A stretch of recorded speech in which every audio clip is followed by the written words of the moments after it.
Hi, my name's Liv. Today we're going to talk about how much fuel is left in my fuel canister. Generally, there are two different ways we can go about figuring that out. The first way takes place at home, requires a kitchen scale. The second way can either take place at home or once you're on the trail, and that'll require this pot of water right here. So, getting started with our at-home method here with the scale, we're going to take one of these 100-gram canisters. You can find these just about anywhere. They come in both 100-gram, 200-gram, as well as a pretty big 450-gram canister. Again, we're dealing with 100-gram canisters. So I'll take my empty canister and set it on the scale. At this point, I just want to find out how much the empty canister itself weighs so I can subtract that. That's about 92 grams. Now I've got a canister that I've used on a trip or two here. I want to see how much we've got left. That's about 172. So if I subtract just the weight of the metal of the canister itself versus what I've got here in my used canister, I can find out what I've got left to go on my trip with, and that's roughly 80 grams there. So on to my second method.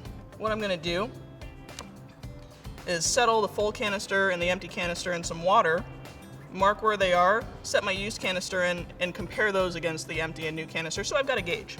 I'll start off with the new canister here, set it in the water. There's gonna be some bubbles that come out from under it because it's got a bit of a dome shape. Let those bubbles air out. Figure out where the water stops floating on the canister and give yourself a little mark.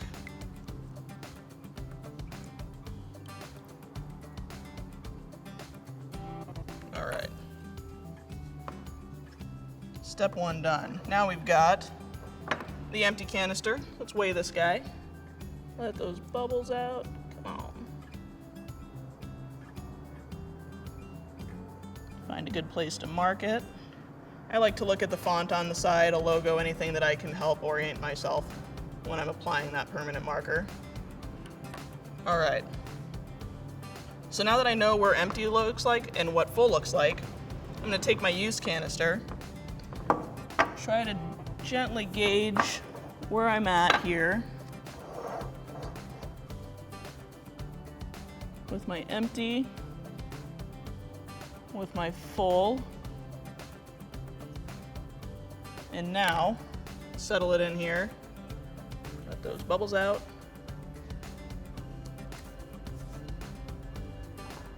See where that floats to. All right, I've got my mark.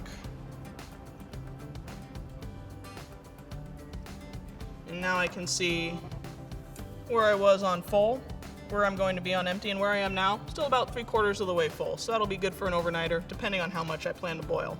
Those are two good ways to help gauge how much fuel you've got left in a canister-based fuel system. If you guys happen to have any other questions on fuel-based stove systems, we've got a couple videos for you to watch and gain some more. Thanks for watching.